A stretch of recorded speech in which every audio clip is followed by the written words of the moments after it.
Hello, you wonderful people, and welcome to another episode of Not Too Comic Book. This being a show where we talk about TV shows that are adaptations of comic books. For today's episode, I'm going to talk about the latest episode of Harley Quinn. A great episode. A lot of really interesting things went down in this episode, so let's break it down.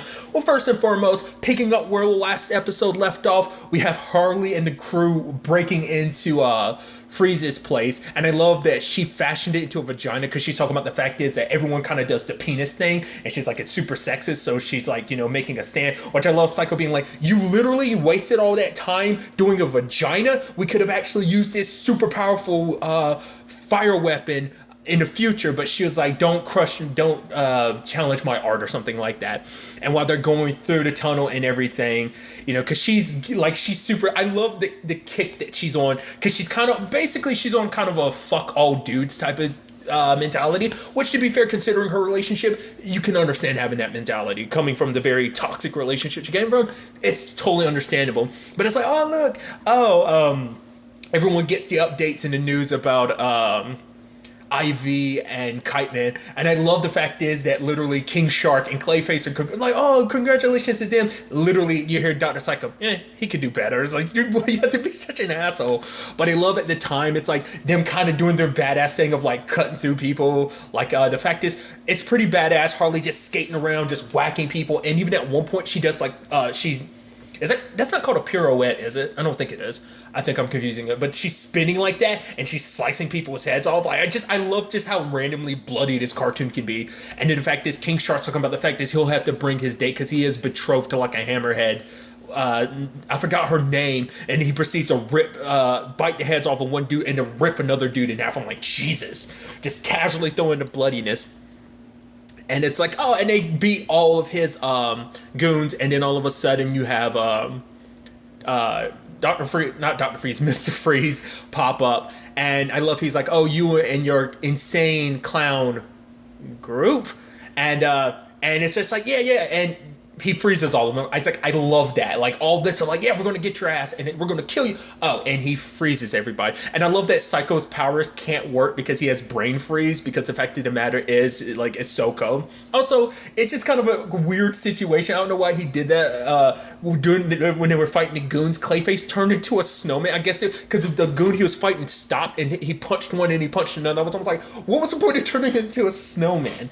But nevertheless, they've all been brought there because he wants to experiment on them, because the cure for saving his wife, he's like, I've experimented on these rats and stuff like that. And I love the rats are like cheese and crackers, but then he's like, it's time for human experimentation. And then like the rats hug each other like, we're safe, because he has a ridiculous amount of dead rats that he's being experimented with. It's like, Jesus, that's an absurd amount of dead rats. And so he wants to perform the test on Harley because obviously King Shark's a shark. Dr. Psycho is like, he's like an aged small dude, and he's also like, and you're a dirt man to Clayface. And obviously when Harley tries to like break free and everything, he freezes her again. And she's sitting there, she's like, really, again? It's like, this is the third time you've been frozen. That kind of sucks. Technically going to look at it as technically 4 when he froze her feet, but full body freeze, so he's going to test it out on her, the cure and everything. She's like, wait, I have someone who can help you out and everything. I know a doctor who's the smartest person I know. It's like, oh my God, that's so nice of you to say. That's the nicest thing you've ever said about. He's like, I'm not talking about you, idiot. I'm talking about Ivy. He's like, that makes sense. I love that. And, at the same time, they're having dinner and everything. I love that he's literally, and even asking like, who wants to, who's gonna have anyone have any allergies or anything they're against eating? He's like, okay, cool. And I'm like, you're gonna fix them lunches? Like, this is weird. It's such an interesting take on Mr. Freeze. Also, side note, looking at the credits, I should take more notice of that, like who voices who. Like for example, like last week, I didn't bring it up, but Catwoman was voiced by I'm gonna butcher her name. Isn't it Sana Lathan?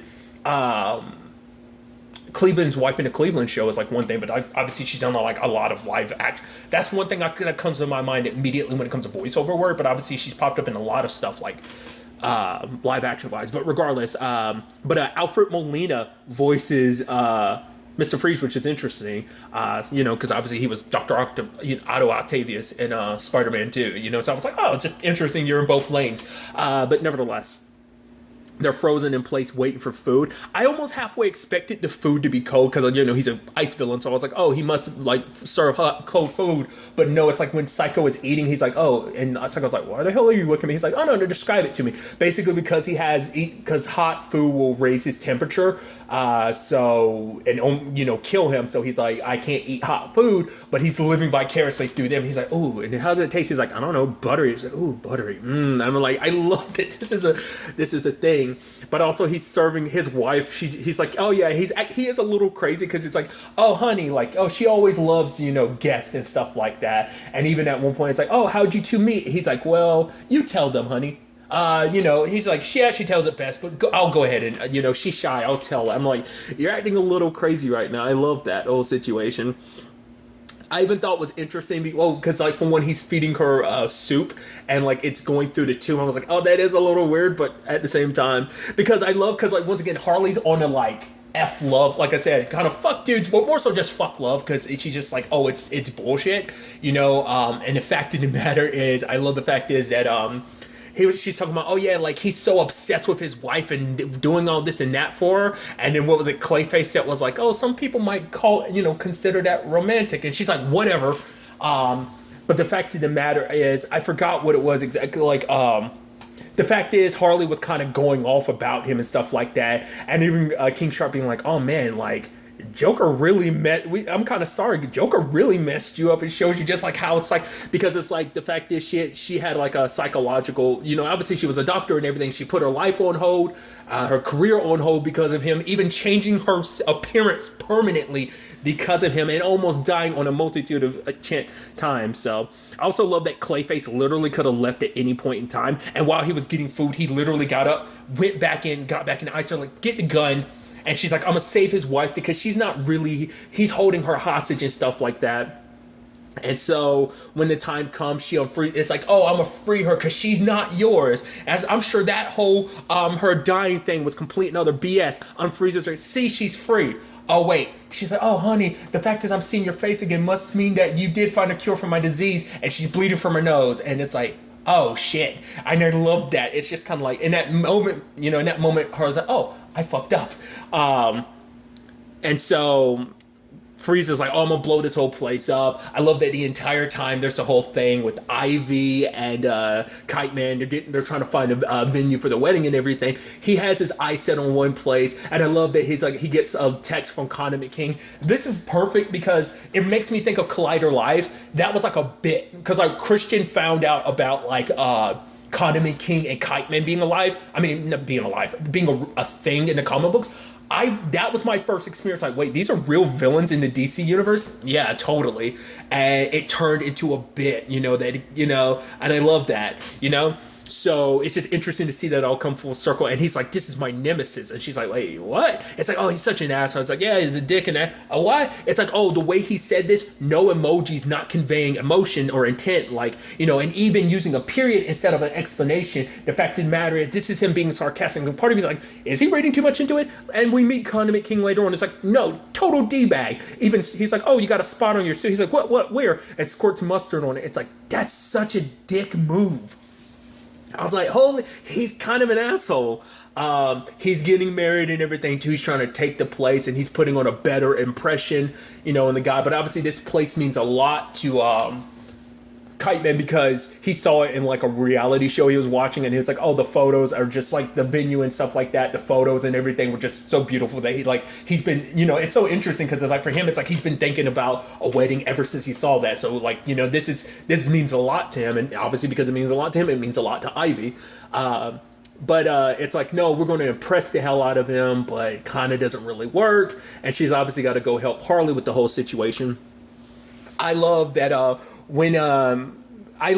because obviously Harley's kind of got her misgivings about this whole situation. The fact of the matter is they chew into because at first she's like, oh, you're the one that froze me. You were trying to kill me. And he was like, actually, I wasn't. The other villains wanted to kill you.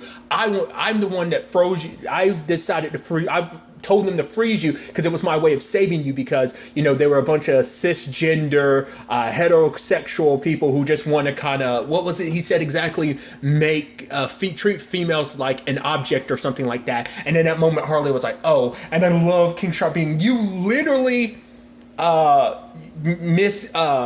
forgot what the word he used, but basically, you were completely wrong, you know, about the one super woke ice-based villain in New Gotham, you know, and stuff like that. I love that. Which is, I guess that's supposed to be kind of like a little jab, not really, because I guess it just shows how woke he is, but also I guess that kind of shows that, like, oh, he's more woke than Captain Cold or something like that. I love that bit. And Harley kind of feeling bad about it. And the fact of the matter is, it's like, okay, Ivy came up with a cure. Kite Man had to get it and everything. And he ends up picking up the wrong flower, and he's like, oh, how long is that going to take? He's like, you know, because, I'm not worried. I mean, it doesn't matter, because I totally didn't pick up the wrong flower, the one that's going to end up paralyzing me. And he's actually coming in, swooping in like a badass, like even turning like sideways, going through like the vagina hole so easily. Who was it? Was it Clayface that was like, oh yeah, it reminds me of my mom or something? Because I even love King Shark being like, oh, right, a human female vagina, right. It's like, of course, like, I guess, well, all different animals have different genitalia, but it didn't cross my mind to be like, oh, that's why he didn't recognize it was a vagina. But nevertheless, he was pretty good all the way there until the paralytic kicked in and he crashed. But it turns out the cure can work, but she needs a transfusion, but she has a super rare blood type, just like the disease she has. So she has to inject it into someone and then do a transfusion. It's like, why'd you tell him the death part? Because now he's going to try it on us. And King Shark was like, I'm glad I'm what I am. And also Clayface being like, oh, I'm glad I'm a dirt man. But it's like, no, he's like, the fact of the matter is, if I'm going to, if anyone's going to do this, it's going to be me. And Harley's like, holy shit, like, you would really do that? And basically he's like, yeah, that's what real love is, willing to sacrifice anything for the person you love. I was like, and honestly, that was some super heartfelt shit. It's like, oh, this is like some Romeo and Juliet shit, dude. For him, it's like, the fact of the matter is, saving his wife is all he's ever done. Being trapped in that suit he wears, it's all been for saving his wife. So if it means saving her life, then he'd gladly give his life away. And I'm like, oh, that's so touching and beautiful. It's like, oh. And the fact is, it goes through and they have their final moment together, they're reaching for each other, and he dies. I was like, what? Oh, that was heartbreaking. I mean, that's so sad too, because like, we haven't had that much time with Mr. Freeze. Like, he popped up, yeah, because this was his first season, and he's only been in a couple episodes. Like, maybe this is like what, his second episode. It's like, and he's dead already. It's like, whoa. Once again, continuity just straight up killing villains off is nuts. But now it's just kind of like, wow. So, you know, Nora's, you know, heartbroken by all of this, and obviously this whole situation, I think, does change Harley's perspective on things, because now it leaves her a little more open to love, which I'm like, oh, what's her love life going to look like? I haven't watched a trailer for this season, but I have seen stuff just on the internet that kind of insinuates where it might go. If you haven't seen anything, I won't spoil it for you. It kind of spoiled for me a little bit, but I'm curious whether that was just some stuff that was kind of misinterpreted, you know, because I'm sure it's stuff taken from the trailer that's just out of context, but whatever the case may be. And just like the fact is Nora crying, and it's kind of like, yeah, we need to get out of here, and she's kind of pissed, so she's like, leave. And part of me is like, is Nora going to become like the new Mr. Freeze? Like, is she going to pick up his mantle? Because, and you know, just she planned on going after Harley, and then because it's technically her fault that this all went down. It's like, yeah, she got saved, but still, it's just, I don't know. So that's definitely, but I'm curious to see what her love life situation is going to look like going forward. Because I even love King Shark being like, oh, we all have like been in our toxic relationships, and he mentions one in particular. But nevertheless, I did like the ending where like Condiment King calls, because it's like, he has Kite Man has this very romantic thing of like, you know what, at the end of the day, I've realized that the fact is I'm getting married to you, it doesn't matter where we get married. And then he gets a call, he's like, oh my god, like it's almost like a romantic comedy ending, because he's thinking because he's like, oh, it's literally like a romantic comedy, because he's like, it's gonna be kind of everything working out in the end. Turns out not to be the case. Condiment King super got it, and I loved it. Literally the end of the episode is just him making shitty condiment puns, and it was like, you'll never catch up. What was it like?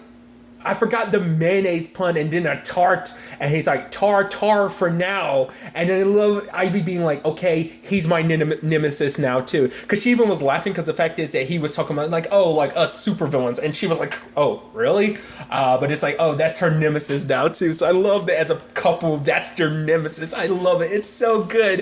It's also neat to know that villains have their nemesis as well. Their nemesis don't have to just be heroes. It could be other villains as well. So, like I said, just, a very heartfelt episode. Obviously, very funny as well. It's just, I'm so curious to see where all this ultimately ends up taking us going forward into the next episode. I wonder, well, we'll just, I won't say anything. I'll wait to see, like I said, where everything ends up taking us. But really, that's all I want to talk about. So the next time we meet, be happy, be safe, light to the force, and enjoy it. Good day and goodbye.